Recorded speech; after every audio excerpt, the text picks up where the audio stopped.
Шановне господарство, мы вельмі рады вас вітаць на адным з таких важных мерапрыемстваў у межах міжнароднай выставы Беларусі Біблія. На працягу цэлага месяца тут адбываюцца сапраўды выключныя для Беларусі падзеі. Гэта і сам праект у музеі кнігі. Я спадзяюся, што пасля лекцыі тыя, хто яшчэ не наведалі гэтую выставу, калі ласка туды падыдуць, паглядзяць, там ёсць валанцёры, якія распавядуць, ёсць аўдыёгід, які таксама дае шмат інфармацыі. Ну а пакуль мы засяродзімся на вельмі цікавай для Беларусі тэмы і тым больш прыемнай, бо сёння у нас дакладчык, замежнік, якому беларуская тэматыка Вялікага княства Літоўскага 16 стагоддзя вельмі добра знаёмая. У прыватнасці, сёння у нас тэма адкрытай лекцыі доктара Андэрса Бруса, гэта Берасцейская Біблія і рэфармацыя Вялікім княстве Літоўскім. Запланаваны наступны рэгламент. На працягу гадзіны вы слухаеце лекцыю, правда, з перакладчыкам, там, напэўна, не так шмат будзе інфармацыі, трэба будзе гэта ўсё дубляваць. Далей, на працягу 20 хвілін у нас запланавана дыскусія, так? Таму, калі ёсць нейкія пытанні, каб не забыць, пазначайце, ёсць на гэта адпаведны у нас таксама вызначаны час. Перш чым мы пяройдзем да праслухоўвання лекцыі, спадзяюся, плённай такой супрацы, хачу ў якасці яшчэ невялічкага анонса згадаць, што тым, каму блізкая, цікавая тэматыка не толькі біблійная, але такая больш шырокая гістарычная, лінгвістычная, філасофская, мае магчымасць заўтра літаральна ўжо наведаць наступную падзею. У нас у 11 гадзін будзе круглы стол на тэму Беларусь і Біблія. Далей запланаваны яшчэ адзін круглы стол, правда, ўжо у кастрычніку, але з не менш інтрыгуючай тэматыкай беларускія пераклады Бібліі, гісторыі і сучаснасць. Ёсць адкрытая лекцыя, гэта у кастрычніку, 9 кастрычніка, гэта лекцыя кандыдата багаслоўя пратэрэя Сергея Гордуна. І 16 кастрычніка лекцыя Ірыны Дубянецкай, вядомай як теолог, філосаф. То бок пры жаданні можна вельмі сур'ёзна так паглыбіцца ў гэтую складаную тэму, якая з'яўляецца аб'ектам даследавання еўрапейскіх навукоўцаў так ужо не адно тысячагоддзе. Зараз мы, напэўна, апладысментамі прывітаем нашага сённяшняга выступоўцу. Яшчэ раз нагадваю, гэта прадстаўнік Оксфордскага цэнтра місійных даследаванняў, чалавек вельмі вядомы, Андэрс Брус. Калі ласка.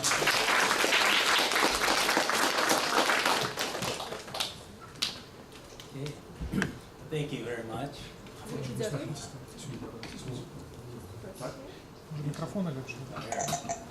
The light came on.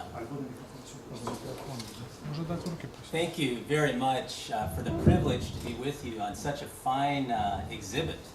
Велике дякую за то, что мне была предоставлена такая магчимость наведать вас подчас этой чудовной выставы. And you have my congratulations. First of all, as a Belarusian people, for the great cultural achievement in your Bible production and robust and fascinating history. И прежде за все, я хотел бы вас повенчавать с такими чудовными достижениями у сферы библейской, культурной сферы, с тем, что вы плённо працавали и працуете в этой сфере. And again, I congratulate you on the fine exhibition here, and also the events of 2017 on the Scribner Bible and many wonderful commemorations. И так само я хотел бы повенчавать вас с проведением, с открытием и проведением этой выставы цудовной, и так само с подеями, які супроводжали минулый год, 2017 год, когда святковали 500-годие Скоренонской Библии. My specialism and my doctoral thesis is in Reformed thought in early modern Belarus and Lithuania, specifically the work of Andrei Volan. Мой дослідчий інтерес полягає у першу чергу у реформованій теології 16 стагоддя, і це зв'язано найперш з особою Андрея Воліна. And I have been in Belarus nearly every year for 15 years, and I love the Belarusian people and the Belarusian history and story. І на протягу уже 15 год я наведваю Беларусь амаль кожны год, амаль все гэтыя гады, і я вельмі люблю гісторыю Беларусі, вельмі люблю народ Беларусі і тое, што адбываецца тут. Normally I don't start my academic talks with a reference to scripture, but since it's a Bible exhibit, I'm going to do that. Звичайно, я не розпочинаю свої лекції цитатами з Біблії, але паколькі гэта выстава звязана з Біблією, то думаю, що я приведу цитату. There's a passage in the Old Testament from the prophet Isaiah that says, "Look to the rock from which you were hewn." У Старым Заповеті у пророка Ісаї є уривок, у яким сказано: "Поглядіть на скалу, з якої ви були висічені." And it was a call to the people of Israel, but it can apply to other peoples like us to consider those who have gone before us over the centuries and generations. І гэта, звісно, найперш був заклик до народу Ізраїля, але так само гэта можна спроєцироваться на інші народи, як заклик звертатися і глядіти, розважати над тими, хто був перед нами, хто працював перед нами. And of course, I think that history generates questions for us and helps us to think about who we are in our own time and where we're going. Я думаю, що, безумовно, історія спораджає певні питання, ставить перед нами певні питання, але так само вона допомагає нам розважати над тим, хто ми такі, які ми є, куди ми рухаємося. Now, our specific topic today is the Brest Bible and Reformation in the Grand Duchy of Lithuania. Наша конкретна тема сьогодні – це Берасцейская Біблія і реформація у Великому княстві Литовському. And of course, many are familiar with the translation by Skarina in 1517 on into the Old Belarusian language. І, безумовно, шмат хто з вас знайомий з перекладом Біблії на старобілоруську мову, який був зроблений Франциском Скариною. Because there's less discussion about the Brest Bible, I think it's worth taking a closer look at that today. Але я думаю, що значно менше звучить розвага про Берасцейську Біблію, і лічу, що нам варто звернути на її увагу сьогодні. And there I am with a beautiful monument to the Brest Bible that's in the city of Brest, placed in December, I believe. Ось мой фотоздимок побач з чудовним помником Берасцейської Біблії. Я мав можливість навідати його в минулому годі. And both of these Bibles are coming out of the Reformation era in the Grand Duchy of Lithuania. Обидві цієї Біблії стали спадщиною, стали пльоном епохи реформації у Великому княстві Литовському. Of course, this is a very rich cultural heritage for the Belarusian people. Это, безумовно, великая спадщина, богатая спадщина белорусского народа. And I took this picture of a billboard that has Nikolai Radziwiłł the Red, or the Black, excuse me, sorry. Я сфотографувала так само ось білборд, на яким портрет Миколая Радзивілла Чорного. I often talk about Nikolai the Red because Andrei Volan worked for Nikolai the Red. Я часто кажу про Миколая Радзивілла Рудого, тому що Андрей Волин працював з ним разом, працював для його. But he was, of course, the patron of the Brest Bible. І він, безумовно, ось цей чоловік був фундатором Берасцейської Біблії. And he founded the Brest Publishing House in 1558. І він заснував Берасцейську друкарню у 1558 році. In 1557, he had established the Lithuanian Evangelical Reformed Church. І у 1557 році він заснував реформовану церкву у Великому княстві Литовському. And of course, it was not just him, but there was a wide network of peoples involved in the movement of Protestants in the Grand Duchy of Lithuania. Євангельську реформовану церкву. І, безумовно, реформований рух був представлений не тільки їм, але й великою кількістю інших людей у Великому княстві Литовському. And many of you may be aware that had a strong social and civic manifestation in Grand Duchy of Lithuania.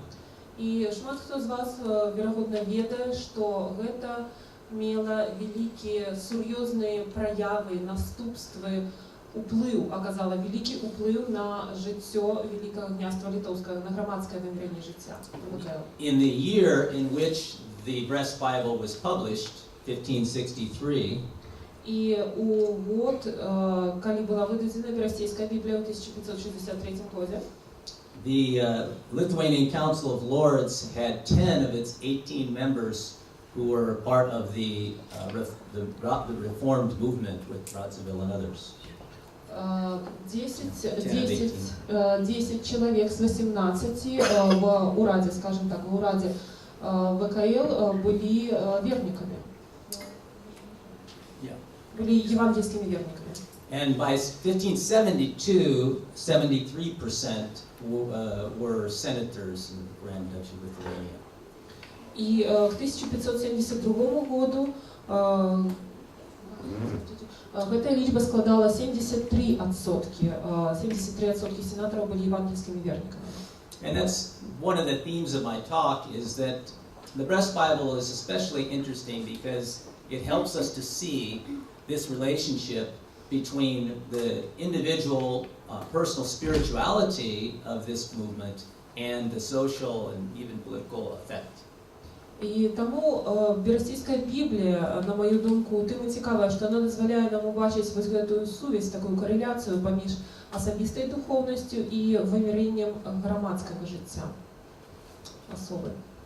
And that theme will carry throughout the talk today, specifically around the idea, the concept of individuality. І на протягу нашої з вами зустрічі сьогодні я буду закранати ось цю тему особи. So that the contents and the context of the Brest Bible help us to see that it influenced more than just spiritual renewal. Ми бачимо, що контекст Берасцейской Біблії повпливав не тільки на духовне обновление, не только на духовное обучение, but also a renewal in individual responsibility, socially, morally, civically. але так само і на зміни у особистій відказності, громадській відказності, духовної відказності, у інших сферах відказності особи. And in some ways then relates to the social transformation at the time. І у некоторих ступенях це так само зв'язано з соціальними перемінами у ті часи. What I'm sharing from the topic I'm covering today, I have written into a 10,000-word academic article. І то, чим я зараз ділюся, я сформулював у артикул прикладно 10 тисяч слов, науковий артикул. And don't worry, I'm not going to try to give you 10,000 words today. Я не хвилюйтеся, я не буду сьогодні весь його представляти вам. You see, I have my watch in front of me, and Годинник я бачу, він лежить передо мною. we're not going to overdo it. Тому ми не будемо виходити за межі відведеного часу. But I am going to give you some of the key ideas that are in that article. And if you want to buy the book, I'm not selling anything here. I don't get any money from this, but there's the book. I just saw it. I didn't know it was there, but I just saw it in the Dom Knigi on Namiga Street. Але я хотів би з вами поділитися некоторими ідеями, які були представлені у цьому артикулі. Коли ви раптом захочете нечто набити, я нічого тут не продаю, я за це гроші не отримую, але я бачив книгу, яка продається на Немізі у Домі книги. And there are a number of other related good articles in there as well. І там є так само артикули у тим ліку і моїх колег білоруських, які присутнічують тут. Okay. So as we go to the Brest Bible, let me say first, this is the second Polish language entire Bible that was published. Перш за все, я хотел бы сказать, что это другая Библия на польской мове, полностью, яка была выдадена, полный переклад Библии. The first was the Leopolita Bible of 1561. Першая это Библия Леополиты, яка была выдадена у 1561 году. However, the Brest Bible is the first Polish Bible that is based on translation from the original Hebrew and Greek scriptures. Однак Берасцейская Біблія – это першая Біблія, яка перекладалася з оригінальних мов, на яких була написана Біблія сама. Это іврит і грецька мова. Now, I have associated the publication of this Bible with the Reformed Protestant movement. І я зв'язую видання цієї Біблії з реформованим протестантським рухом. But sometimes, you'll read these things maybe in Wikipedia or some book, but it's important to see if they are true. Але, чесно ведаеце, важно бывае, мы читаем нешта, например, у Википедии або у некой литературы, и важно бывае справдзіць информацию, поглядеть, ці правда, то, что там написано. So, not only do we know that Radziwill, of course, was a patron of the Reform movement, И, безумовно, мы ведаем, что Радзивилл был фундатором реформованного руху. but I researched closely those who were the editors and translators of the Bible. But I also researched closely those who are the editors and translators of the Brest Bible. Але так само ми можемо дослідувати тих, хто перекладав, працював над перекладом Берасцейської Біблії. And at least 8 of 11 are what you would call mainstream Reformed scholars. І ми маємо як мінімум 8 з 11 таких чоловік, яких можна назвати реформаційними вірниками. So with that in mind, I want to move into, again, the discussion particularly of the Brest Bible, its context and content. Далі я хотів би перейти до того, що зміст і контекст Берасцейської Біблії And its concept of individuality and the importance of that. Перейти до контекста и зместа Берасцейской Библии и до того, до той концепции особы, яка у її утримується. There are many things we could focus on to research and study about the Brest Bible, but this one is that I have chosen on individuality is especially relevant due to the general context of the Renaissance and Reformation. І ось, безумовно, є вельми шмат різних питань, різних моментів, які можна досліджувати відносно Берасцейської Біблії, але я вибрав ось це питання, протестантську концепцію індивідуальності або особи у сувязі з контекстом, з тогочасним контекстом, з тогочасною ситуацією. Whenever we go to look at a book or text, we ask the question, what is the context, those things that are around it? Коли б ми не адгортували, не читали б книгу, то у нас завсёди повстає питання, у якому контексті вона створалася. The Reformation represented a disintegration or breakdown of the old order and its replacement. Реформація уявляла собі таку дезінтеграцію, розпад старого порядку і відход від його заміну. Historians recognize there was a feeling of being worn out and also concern about the abuse of clergy in the 16th century, the early part of the 16th century. І історики признають, що святарство у ті часи відчувало таку спустошеність певну. And with the impulse of the Renaissance combined, that there were interest in spiritual and ecclesial renewal. І покольки одрадження, Ренесанс надавав так само давав певний штуршок гэтаму, з'явився відновлена цікавість до церковнага і духовнага адраджэння. Now you can imagine that. Well, let me ask a question. I know we have a lot of students here. Дозвольте мені задати одне питання. Я відаю, що тут мусить бути шмат студентів. What is the slogan of the Renaissance? Чи відаєте ви такий лозунг Ренесанса? Девіз Ренесанса. Anybody know? Є ідея у вас? Ad fontes. Who said that one? Okay, you get the prize. Ви отримуєте приз. I don't know what it is, but yeah. Не відаю ще які. Ad fontes Ad fontes is the Renaissance spirit that means it's Latin for to the sources. Гэта девіз Ренесанса, гэта латинські слова, які позначають до криниць.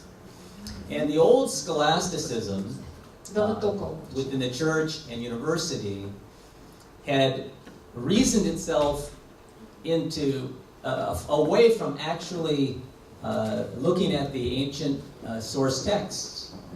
І ранейшие схоласты отгородились от старожитных текстов. And so one of the impulses was to go back and look at Greek and Roman authors from the classical period. І таким чином одной з ідей, одним з жаданням у людей у ті часи було вернутися до криниців і вивчити греческих і римських авторів старожитних, класичних.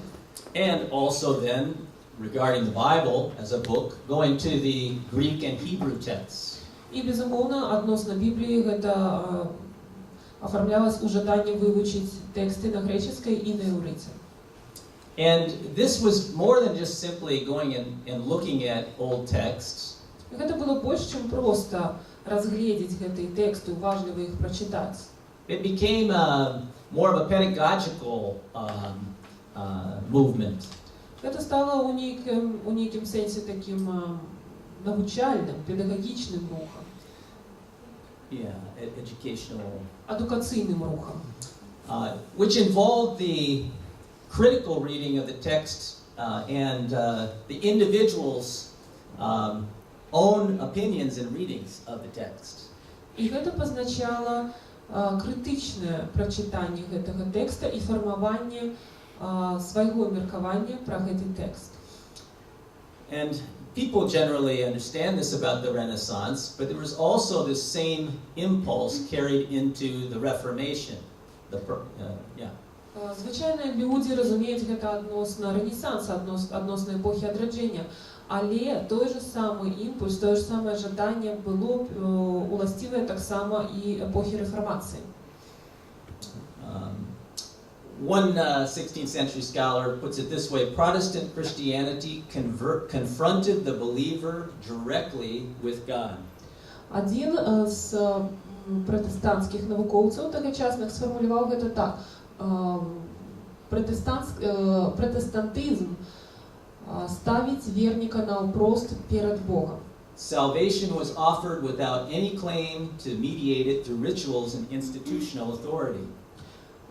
Збавлення пропоновувалося без необхідності посередників, ритуалів або ніяких інституцій. And so this appeal to personal religion and personal salvation experience І цей заклик до особистого релігійного переживання was also carried into personal reading of the Bible. Так само вилився у особисте читання Біблії.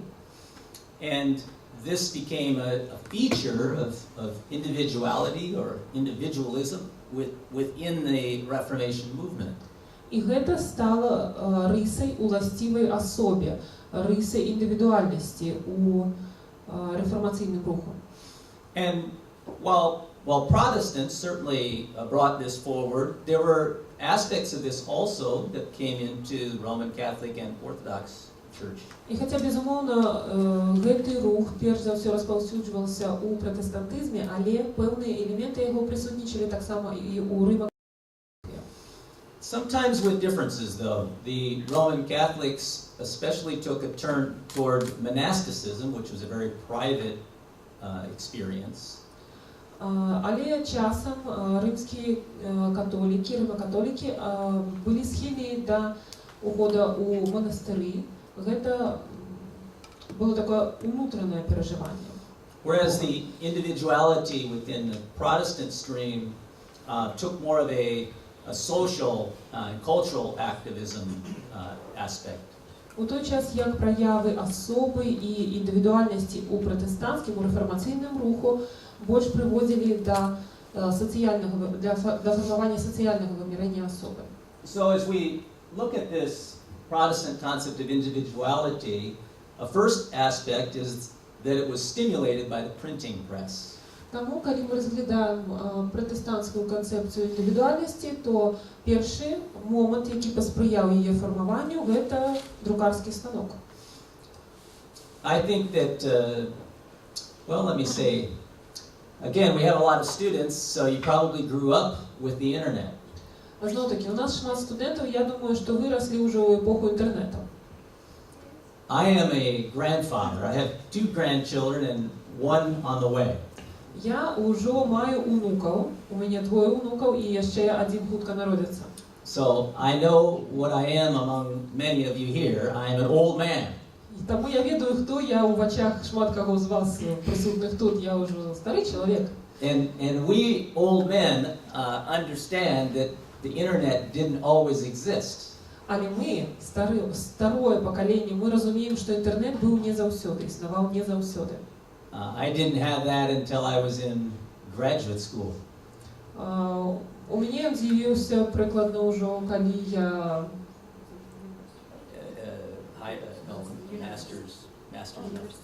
я уже фактично було після закінчення університету, коли я вже отримував ступень магістра.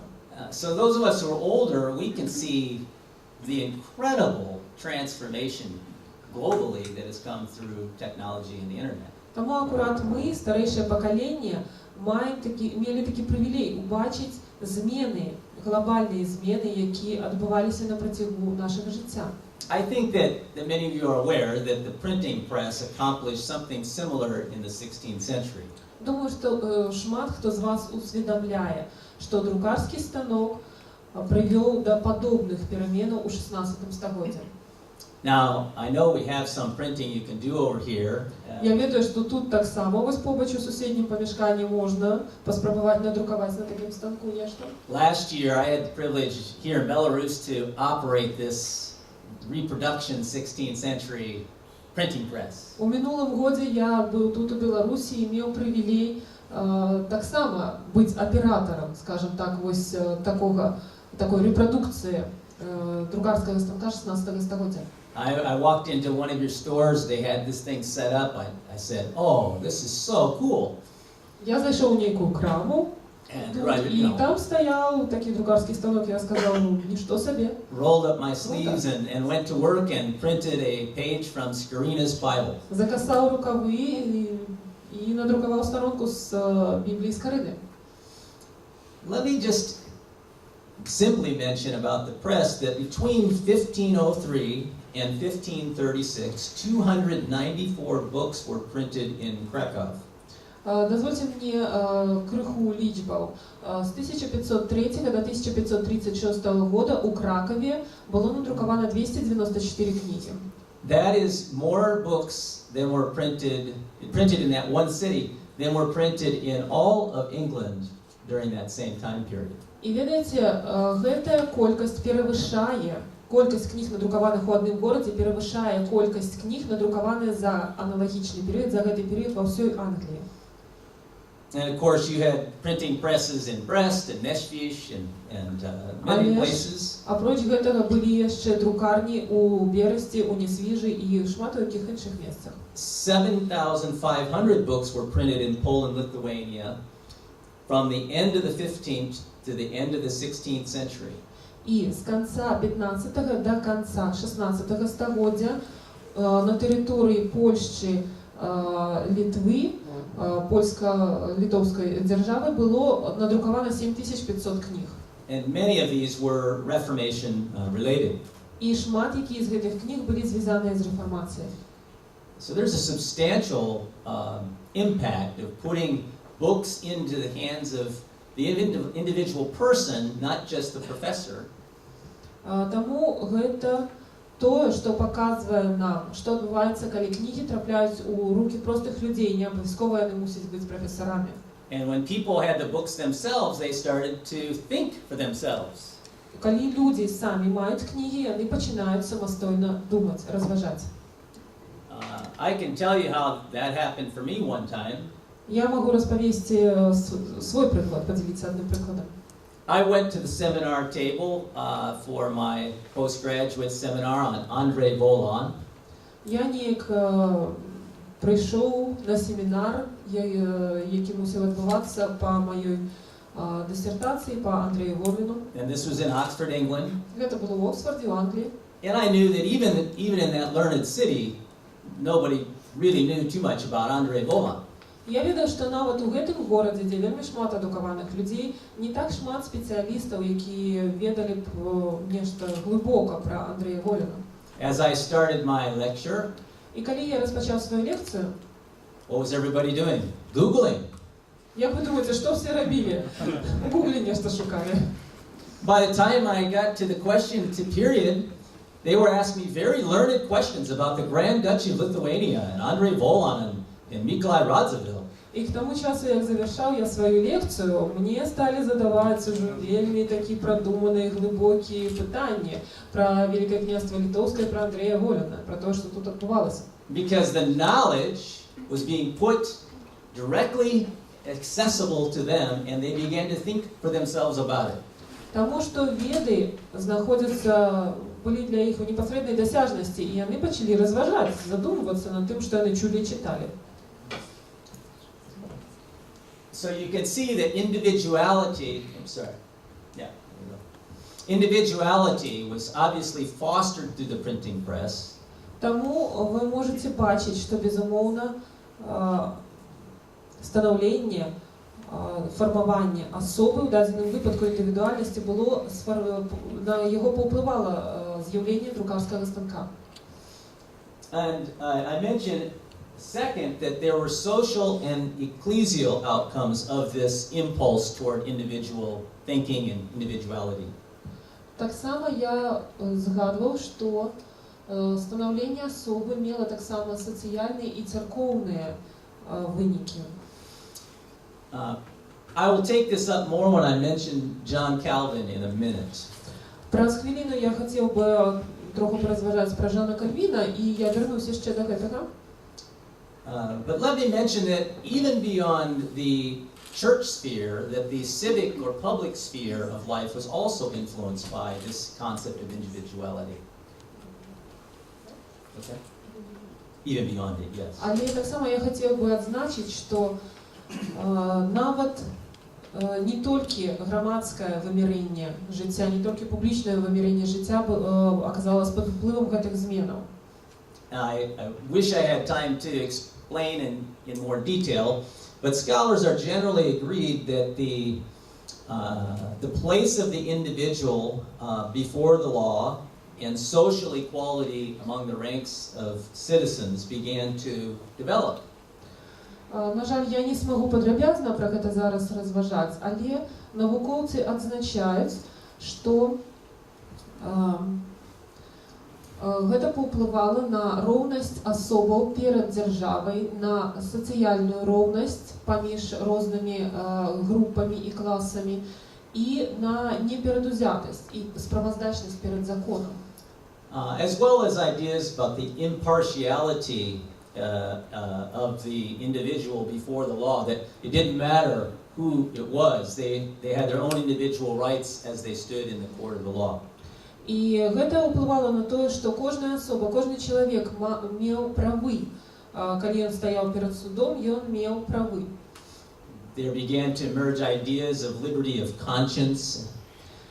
І адтуль ужо сталі з'яўляцца ідэі свабоды сумлення. And also ideas about the individual's right of their property. А таксама ідэі які були зв'язані з правом на власність. Now I mentioned here John Calvin's social and civic thought that was a strong contribution to these things I've mentioned. І я так само згадував те, що ідеї Жана Кальвіна відносно соціального виміряння особи повпливали на ці зміни.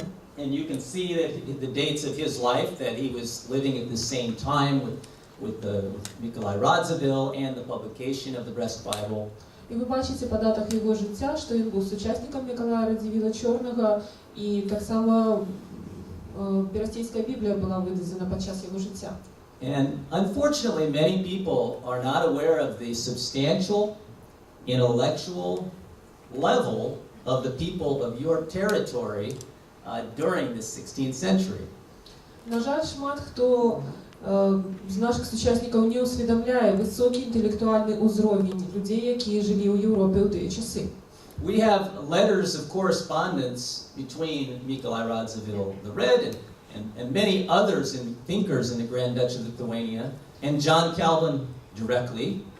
Ми маємо листи, переписку поміж Жаном Кальвіном і шмат якими з мислярів, які проживали на території Великого князства Литовського. They were Belarusians in 16th century, clearly in intellectual conversation with all of Europe. Тому у 16 столітті були білоруси, які були на рівні у інтелектуальній дискусії, у яких обміркуваннях з усією остальною Європою. And it's relevant to mention Calvin because the Swiss Reformed theology was adapted by the evangelical church in Lithuania. So it's an intellectual appropriation, adaptation. Тому тут якраз вельми доречно буде згадати Жана Кальвіна, тому що теологія швейцарської реформаційної церкви була адаптована, прийнята і адаптована Євангельською реформаційною церквою ВКЛ. One of the biggest things that you see in Calvin's work is the distinction between the authority that ought to be granted to the priest and the authority that ought to be granted to the civil rulers. Один з таких самих вибітних моментів, які можна побачити у богослов'ї, у теології Жана Кальвіна, це відрізнення поміж уладою, яка мусить здаватися святарам, і уладою, яка мусить здаватися представникам громадської влади. He and the other Protestants were arguing that they ought to have liberty of their own conscience before God and not the abusive powers of the church over them. Ён і інші представники протестантів доводили, що вони мусять мати свободу особи, свободу від улади церкви у даному випадку, яка була їм нав'язана. So the movement was initially about personal access to God and personal spirituality. У даному випадку говорка велася про те, що люди могли мати особистий доступ до Бога. Going back to the original sources of the Bible in the Hebrew and Greek. І вони могли звернутися особисто до криниць, як створалася Біблія, до гебрейських текстів на івриті і на греческой мові.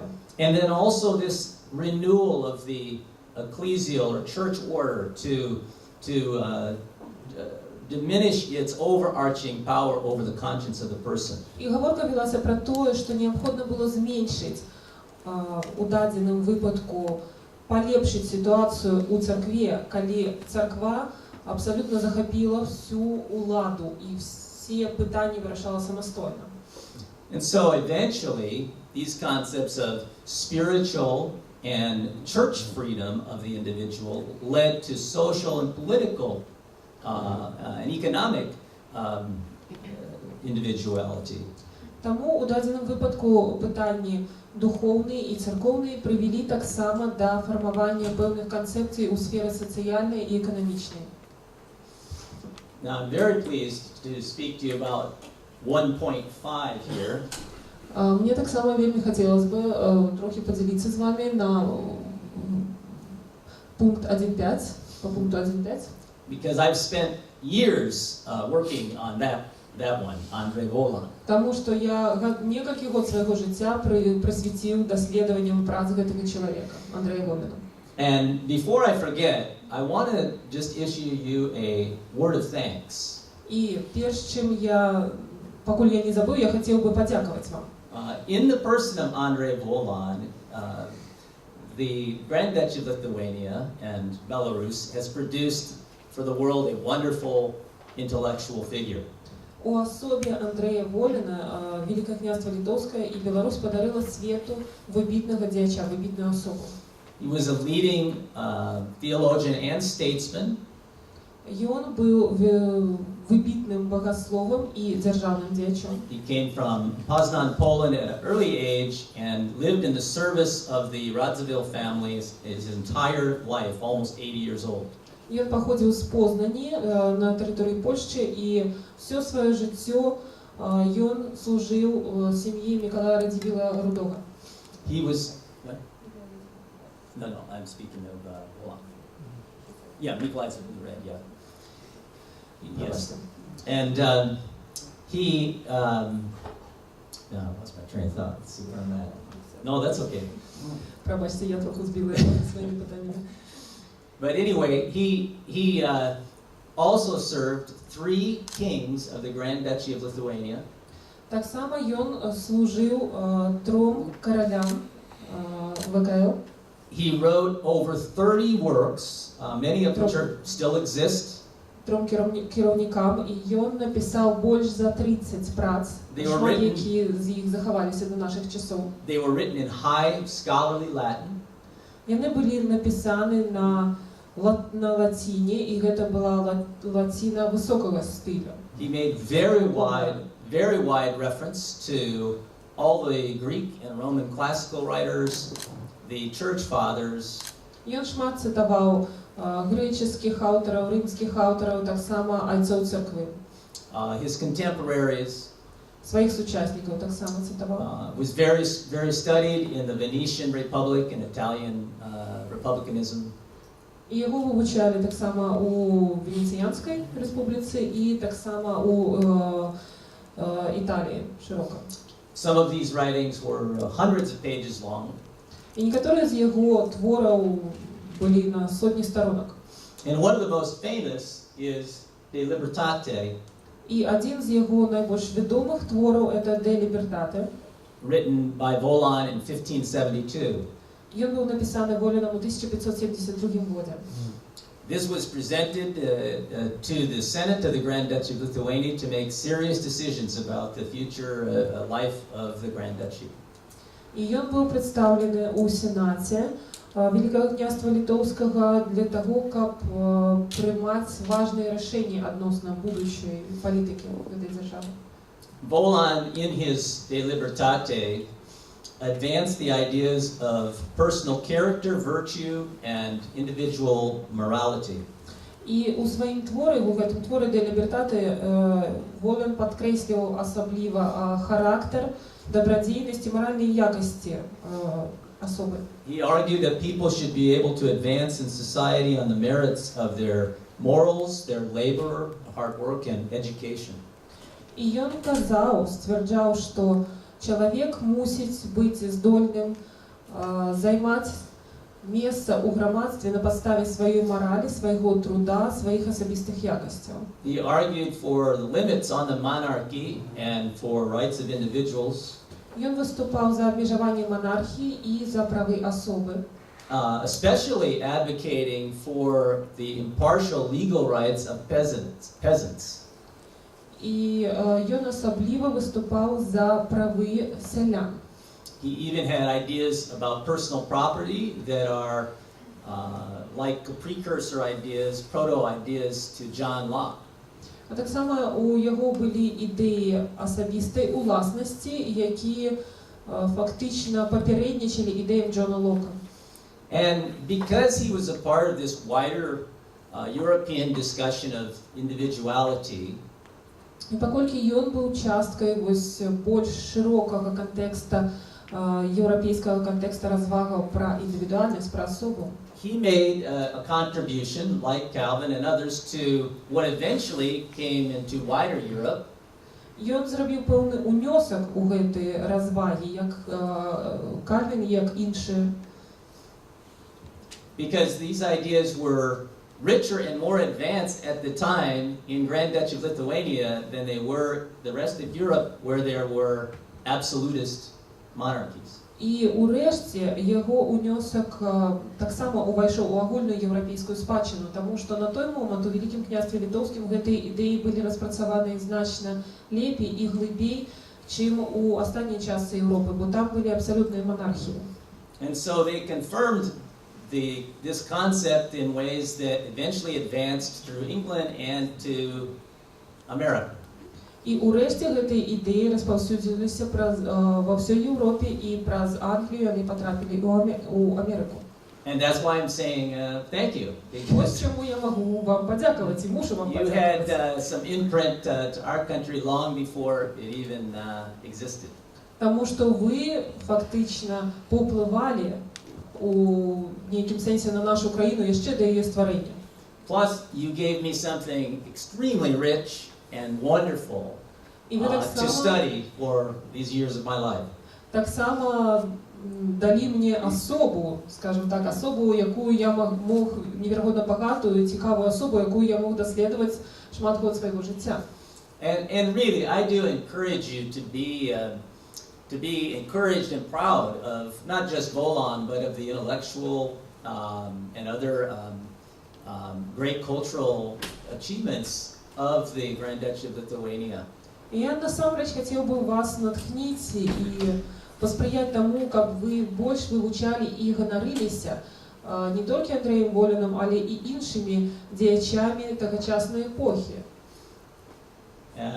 And I and other people are increasingly researching these and helping to try to make them known better. Не толькі я, але і шмат іншых навукоўцаў працягваюць вывучаць гэтых людзей і популяризовать информацию про их.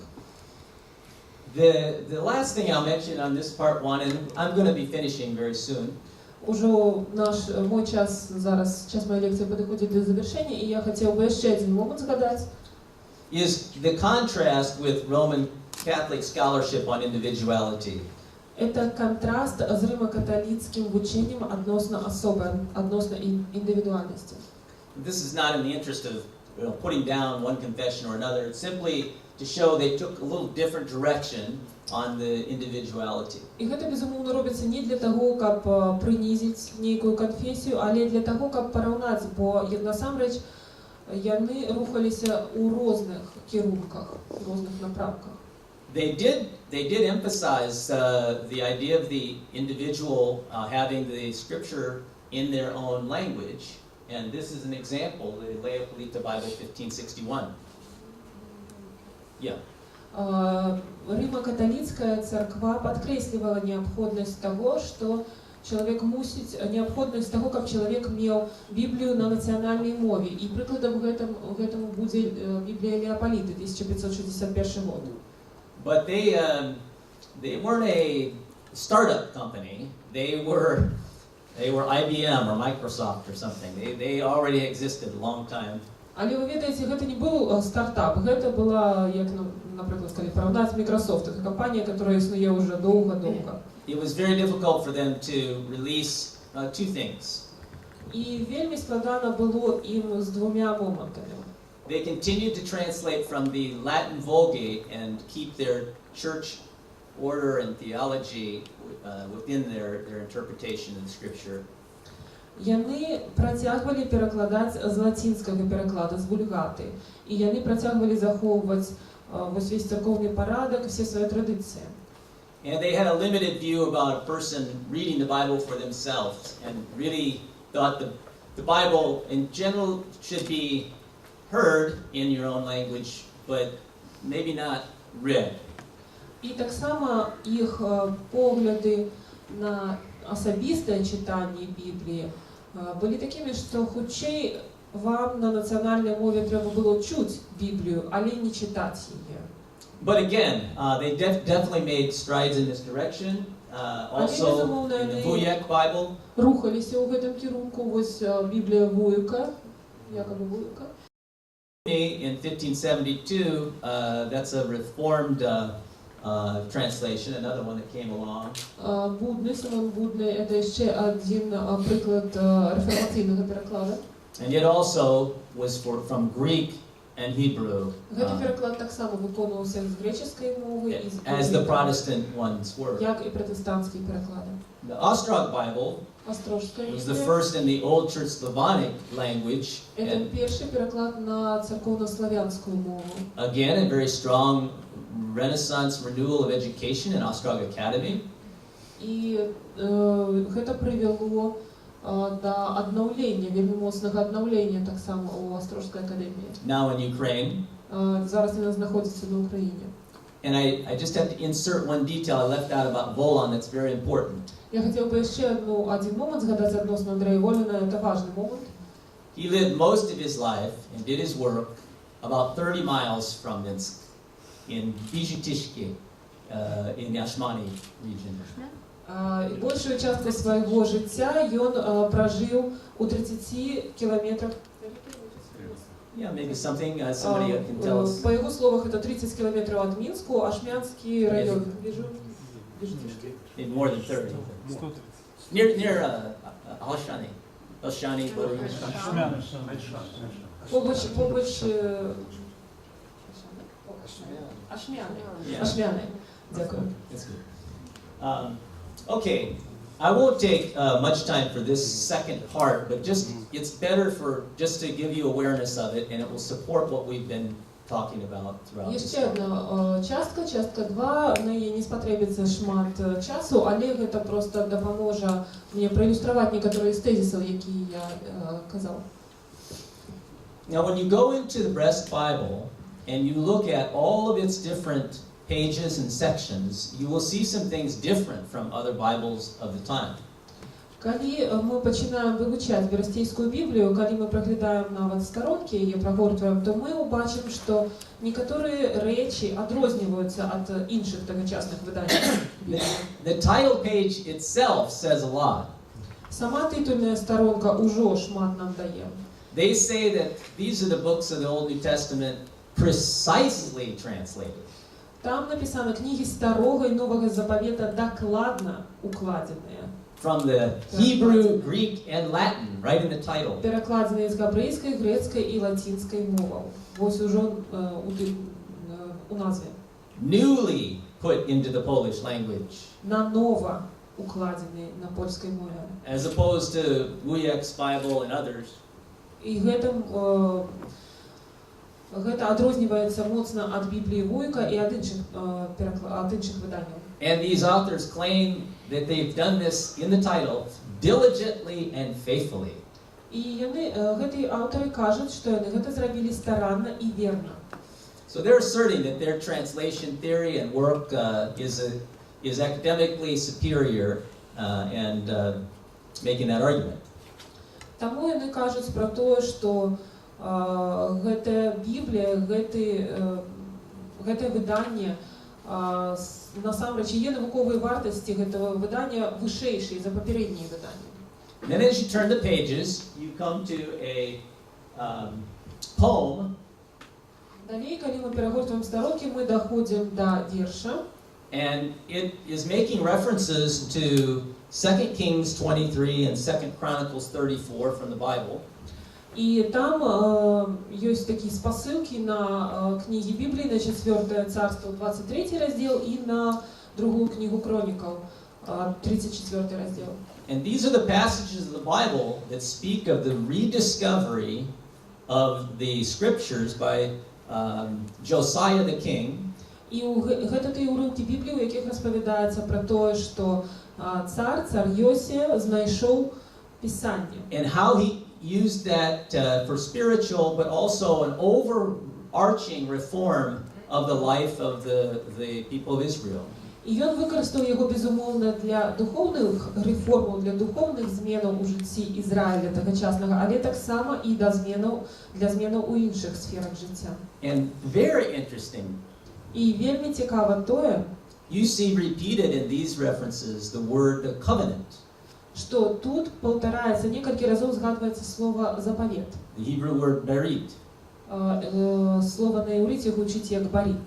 This is a substantial biblical Hebraic term Это вельми важный библейский термин, that referred to a special kind of relationship among the people and between the people and God. які каже про асаблівыя адносіны паміж людзьмі або таксама паміж людзьмі і Богом. It had a vertical dimension, the covenant that people made in their promise of the gracious relationship with God. Ён меў як вертикальнае вымярэнне, скажем так, это тыя абяцанні, якія народ даваў Богу у адносінах з ім. It had a horizontal dimension І таксама ён меў гарызантальнае вымярэнне between King Josiah and the people, паміж царом Йосі і народом, promising their faithfulness as citizens and as a leader. Яны абяцалі яму сваю вернасць, як грамадзяне абяцаюць свайму кіраўніку And it вернасць. was all centered around the Word, І цэнтрам всього гэтага было слово. following the words of God.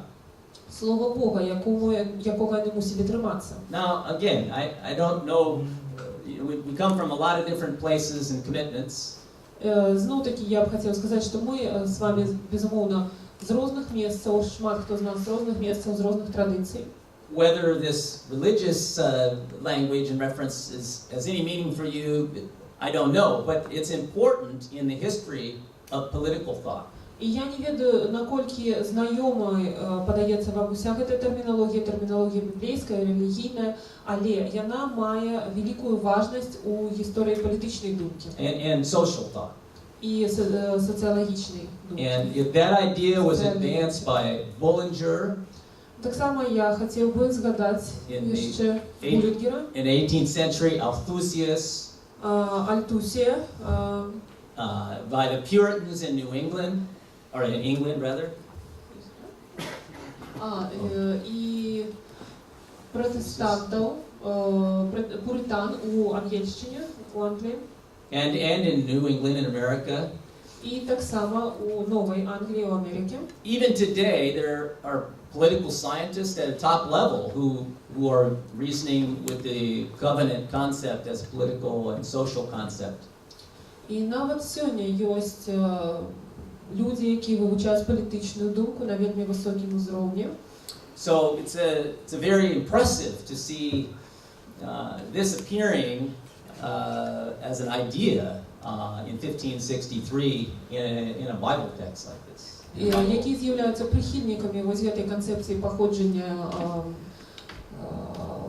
розвиття, становлення ось цієї політичної думки. І вельми натхняє те, що ми можемо це бачити.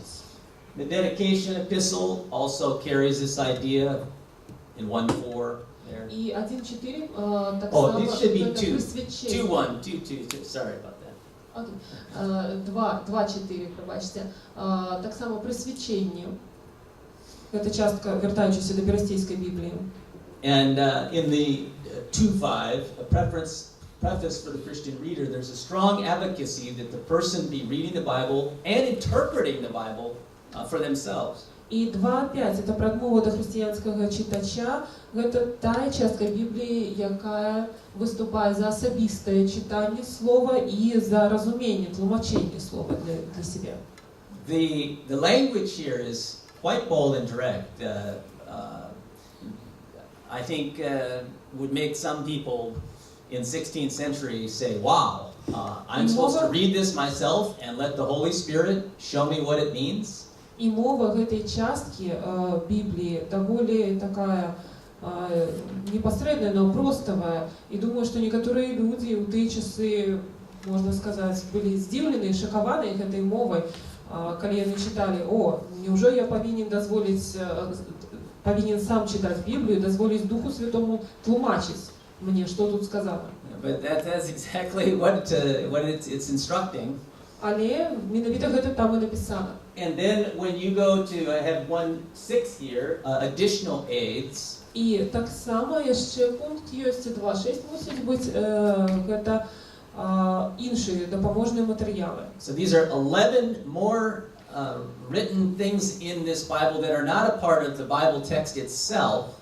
Є ще 11 різних допоможних матеріалів, це не частка біблійського тексту. But instructions and tools for the reader to make use of them. Це певні наставлення і певні інструменти для читача, якими він мог скористатися. And these include commentary and explanations and І це можуть бути коментарі, це можуть бути тлумачення, critical remarks. які критичні зауваги. And they are all there. They are all there supporting the principle of the individual personal reading and understanding of the Bible. І все це там знаходилося для того, щоб посприяти становленню, розвитку цієї концепції особистого читання і розважання над Біблією. And I just mentioned that includes this 365-day schedule for reading the Bible every single day and what portions to read and how to proceed. І то, що я хотів би особливо відзначити, це то, що там був розклад на 365 днів. Там показувалось, що кожен день можна читати Писання, приводилися уривки з Писання. It's a good example of the Renaissance and Reformation impulses. Це вельми добрий приклад такого імпульсу Ренесансу і Реформації. Ad fontes, to the sources. Ad fontes, до криниць. Sola scriptura, Соло скриптура, a personal relationship to God. Особисті відносини з Богом. A direct relationship to God. Непосредні відносини з Богом. And walking with a thoughtful mind and moving forward with your thoughts about society and it's a transformed way of living. І так само розважання, здольність розважати і рухатися наперед з розвагами про громадство. And as I close this talk, we can ask, what does this study, what questions does it raise for us today? І на завершення варто було б запитатися, які питання це підіймає для нас, які питання ставить для дослідження. And might it in ways cause us to think about what we read and how it relates to us as a person and also our responsibility and our place we walk in our community life as well. Я думаю, що це безумовно підіймає перед нами питання того, що ми читаємо, як це зв'язано з нами, і що це каже нам про ту супольність, про те громадство, у якому ми знаходимося сьогодні. And as I hope I've shown, the Bible is far more than a storybook of ancient tales. It is a book that has transformed throughout its existence, and in that regard is worthy of study.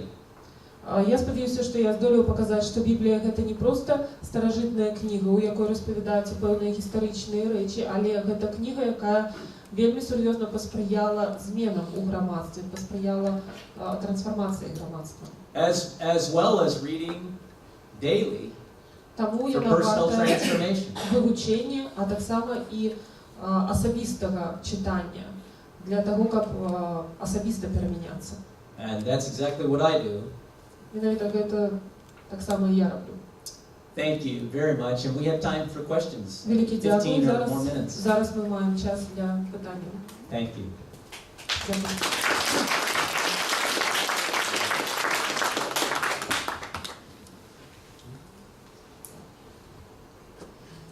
З яких криниць ви довідалися, що у середині 16 століття 73% сенаторів ВКЛ були євангельськими віруючими? What are the sources that you used to find out that in the mid-16th century, 73% of senators in the Grand Duchy of Lithuania were evangelical believers? What are the sources? Yeah, what are the sources? I have to say, when it gets beyond the Latin text and a lot of the theological texts and other things, I do examine the primaries, but I rely more helpfully on secondary sources. So Inge Lukscheiti is one of the historians that I rely on quite a bit, but there are a number of others, social historians and political historians. Безумоўна, калі даходзіць вось да такой сітуацыі, то шмат у чым я мушу кансультавацца не з першакрыніцамі, а з тымі, хто цытуе гэтыя першакрыніцы, і таму ў дадзеным выпадку я карыстаюсь працамі ім'я Лукшайте, калі я правільна перадаю імя, але таксама іншымі, але шмат у чым вось менавіта гэтымі працамі. And if you wish to get with me privately afterwards or email, I can send you specific page number and work and reference for those statistics. Калі вы хочаце, то пазней я магу вам выслаць канкрэтную працу, спасылку, да, номер сторонки, на што я спасылаюсь у сваім артыкуле. Pretty widely established in several historiographies. I mean, Lithuanian, Polish, other. Гэта даволі шырока вядомы факт у некалькіх гістарыяграфіях.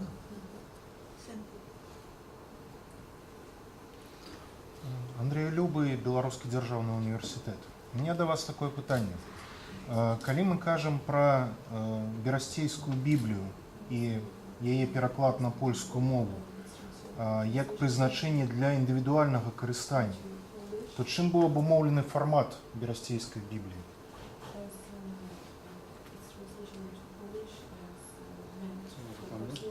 Там фолиант вялізны. Yeah. That's a good point. Это доброе питание. I don't know, other than the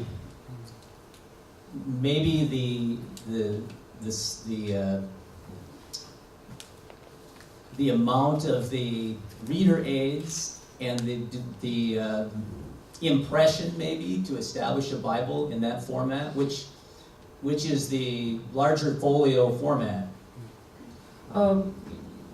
То, пра што я магу падумаць, гэта у першую чаргу колькасць дапаможных матэрыялаў, якія былі ў гэтай Бібліі, і таксама, магчыма, гэта неяк падкрэслівала важнасць Бібліі, месца, якое Біблія мусіла займаць. But it is a very good point, and I think what it could reveal is in the 16th century we still don't have like mass Bible ownership, and we don't have little travel Bibles and like we would today. Я думаю, гэта магло засведчыць пра тое, што на той момант у 16 стагоддзі яшчэ не так шырока было распаўсюджана валоданне Бібліямі асабістымі, і альбо Біблія такога фармата падарожнага, якую мог з сабой чалавек взяць. And honestly, there is truth that the nobility were, of course, those that were most educated and those that had the access to books. That was certainly the case in GDL, and so when we say to be read by everyone, at that point in history, everyone kind of meant the nobles, lower as well as upper, and some gentry. І, безумоўна, гэта кажа пра тое, што, на жаль, як і ў іншых месцах, пераважна магчымасць набываць такія кнігі мела магнацтва, мелі людзі багатыя, заможныя, і калі мы чытаем, на жаль, калі мы яшчэ чытаем на тым этапе, што мусяць усе чытаць гэта, тое, што напісана было ў гэтым выданні, то гэта можна сказаць, што ў нейкім сэнсе все яшчэ пазначала, што гэта мусяць чытаць все людзі заможныя, магнацтва, некаторая частка шляхты. It's good, very good point, good contextual point. Вельмі добрае пытанне. People weren't running around with their smartphones, all reading the Bible. Таму што на той момант, вы ведаеце, яшчэ ніхто смартфонаў не меў, у которых можна было закачаць Біблію. And he's saying, how can they when the Bible is 15 inches? І таму вось паўстае такое пытанне, як могуць все чытаць, як можна, калі вось гэта Біблія велізная насамрэч. It does establish, I think, sort of the elite quality of the Breast Bible, because the smaller formats may indicate a less substantial work. У нейкім сэнсе гэта таксама падкрэслівала элітны характар гэтага выдання, таму што меншы памер казаў бы пра тое, што гэта больш выданне простае. Good. У духе кальвінізму. У духе кальвінізму.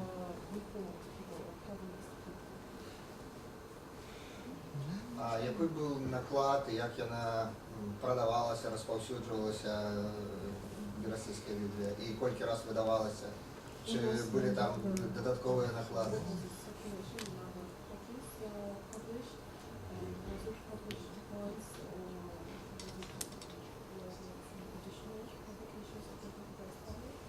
Треба було їхати до Радзивілла, або якось... I don't know. Не могу сказать. It's a good question. I don't know. Це добре питання, не можу на його відказати. You know, they always tell you, if they're training you right, they tell you if you don't know the answer, the best answer is I don't know. Коли вас правильно вчать, то, ведаєте, вам заўсёды нагадваюць про такі момент. Коли ви не можете відказати на питання, скажите щиро, я не ведаю.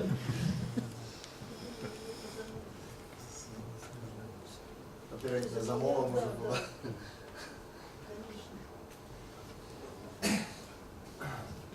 Как для вас? Спасибо большое за очень интересную лекцию, мистер Андэрсан. Много вопросов. Один из них, почему вы выбрали именно вот эту тематику? Княжество Литовское, а не какое другое исследование, именно реформации?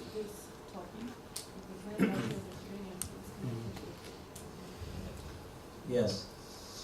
Well, first of all, I had a long interest because of my interaction with my friends here in Belarus. Перш за все, я давно був зацікавлений гэтай темой, паколькі давно быў знаёмы з людзьмі адсюль, у меня былі сябры адсюль, ёсць сябры.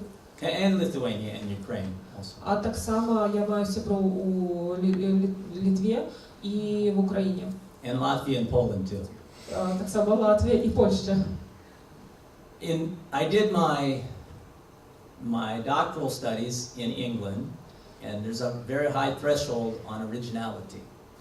І я вчився, писав свою дисертацію докторську у Англії, і там вельмі високі потребування ёсць да оригінальності. And though there is a substantial Reformation movement in Grand Duchy of Lithuania, it's quite understudied, and especially among scholars in Western Europe, America, or outside of Eastern or Central Europe. І хоча у ВКЛ був доволі великий, широкий реформаційний рух, але, на жаль, він доволі мало досліджений, особливо за межами Білорусі, наприклад, у Великобританії або у Сполучених Штатах Америки. There are only 4 monographs on Andrei Volan. That means a chapter or longer work. Насамрэч ёсць толькі 4 монографії по Андрею Волану. Это працы, у якіх раздзел або больш за раздзел. One is from the 19th century in Polish. Одна з їх 19 стагоддя на польській мові. One's from the 1940s by a Polish lawyer in America in English. Одна була написана в 1940-х годах польським юристом у Америці на англійській мові. That's just one article. Это один артикул. One's in Lithuania from the 70s, and the other is from 2008 in German language. І є ще одна монографія, яка була написана в 70-х годах 20-го века у Литві, і ще одна була написана на початку 21-го століття на німецькій мові. And there's only one monograph that is a book-length treatment of De Libertate, and it's my thesis. І є тільки одна монографія, у якої розглядається, ось, як книга, розглядається De Libertate, це моя диссертація. And Volan was so impressive and so influential that this is something that really needed to be researched. And my research was very well received, and very interesting to people in England, America, and other places. Але Волін був настільки цікавий, впливовий особою, що його варто було досліджувати, і мої ось ці дослідження, виники моїх досліджень були вельми добре прийняті у англомовному світі. Калі ласка, при сваім даследаванні ці звярталіся вы да тэксту ў арыгінале?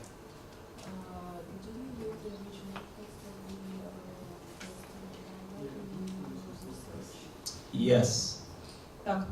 I can actually handle, you can see, by the way, you can see the Breast Bible and almost all the Bibles displayed in my presentation. I actually used them from here so you could even see the numbers if you wanted. They're over in the display right across the room. Насамрэч я використовував ось так само ті Біблії, про які я кажу, ось то, що зараз знаходиться на виставі. Yeah, so if you haven't seen the exhibition, you really must. This is a very unusual opportunity to see almost all those Bibles as well as others. So І ось всі ті Біблії, які зараз знаходяться на виставі, це просто унікальна можливість їх побачити. І вам варто це зробити. But I used a certified copy from the library of the Breast Bible text and worked through it. Olga and other people helped me with translation, and I worked myself. Але я використовував копії Біблії, які я тримав у бібліотеці, підтверджені копії цієї Біблії, безумовно, не з самим оригіналом, який заховується у сховищі, я працював. І Ольга, і інші люди так само допомагали мені працювати з цими виданнями, з перекладом. When I did research for my thesis on Bolan, I also looked at all of his works that are available. І коли я проводив свої дослідження праці Андрія Воліна, я так само використовував всі праці, які заховалися, які доступні. They are in Latin. Вони написані на латині. And I wrote for myself a translation of De Libertate into English just for my working І сам purpose. для себе, ось для метод написання наукової праці своєї, я зробив переклад з латинської мови на англійську мову. Which took a lot of time, because it's maybe На це спотребилося 120 часу, pages or something. тому що там прикладно 120 сторонок. But it's important to, you have to look at the sources to do proper work. Але це важно, вельми важно звертатися до криниці для того, як написати добрий науковий Ad fontes, Ad fontes. sola scriptura. І соло скриптура, тільки писання. Good. Okay. Maybe, probably one more. I don't know. Yeah. Є ще, можливо, одне питання. А можете привести сучасний приклад, який вам подобається, коли відбулися серйозні зміни в громадстві, коли туди прийшли біблійні коштовності?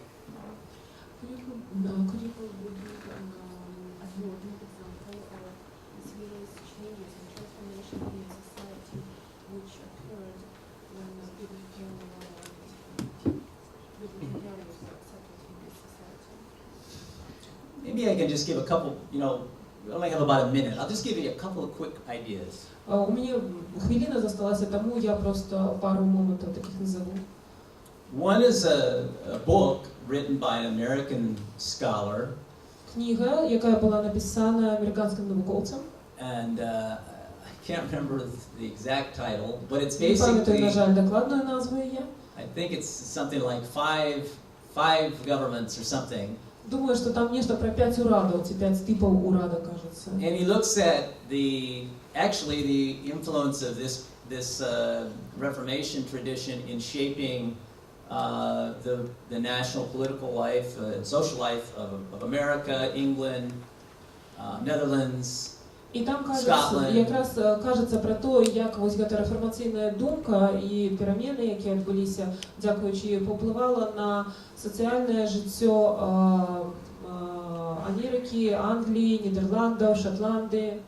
And there are actually thousands of books like this. But Таких книг немало, тисячі насамреч. other examples, I have studied the American founding. І ще один приклад, я вивчав часы заснования Америки. And there's a lot written about the American founding based on biblical ideas, and all of that is an inheritance from this tradition onward. І шмат што напісана пра заснаванне Амерыкі, пра тое, як біблійныя каштоўнасці паўплывалі на гэта. And there are thousands of books on that as well. І такіх кніг таксама вельмі шмат. In my practical experience in travel, sometimes I'm consulted on these ideas. У сваім практичному досвіді я подорожничаю, часом до мене звертаються як до консультанта по таких питаннях.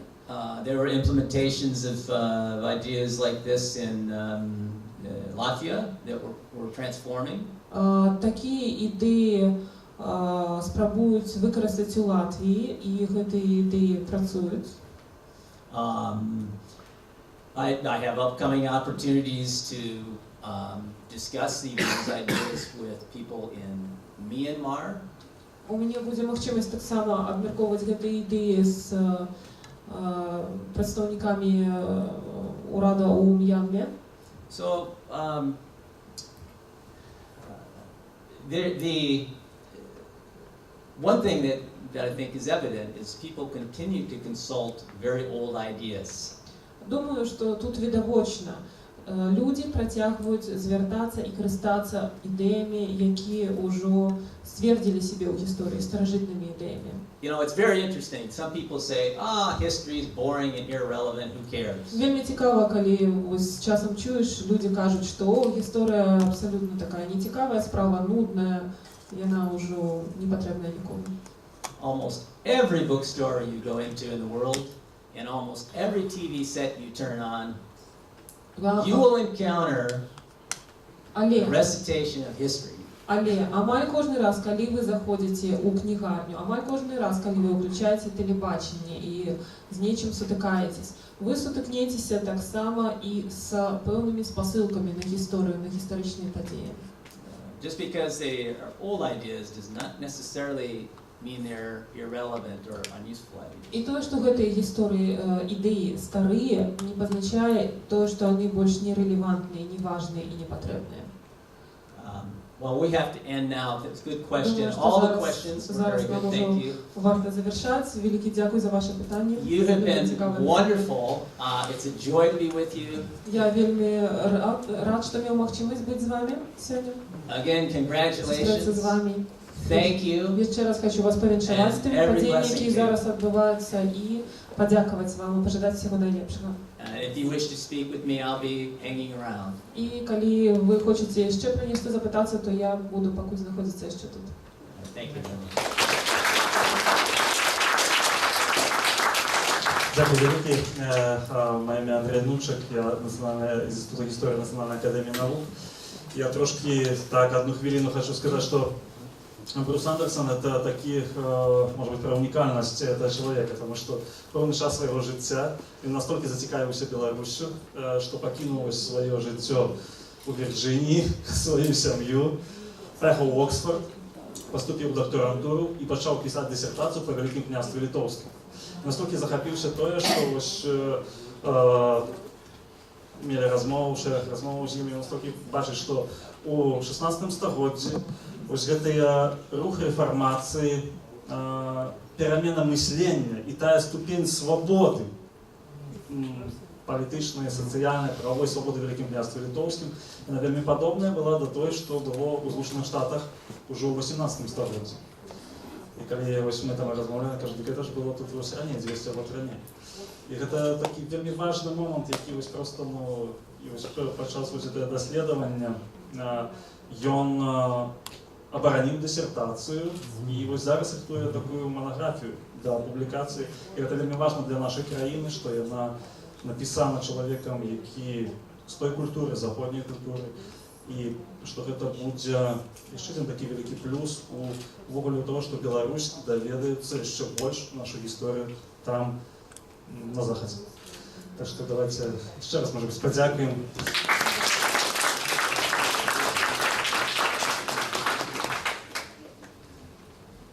На этом наше мерапрыемство падышло до завершэння, але не развітваемся. Завтра у нас у 11 гадзін круглый стол под назвой титулом «Біблія Беларусь». Калі ласка, всіх яшчэ раз запрашаем на гэтым самым месцы.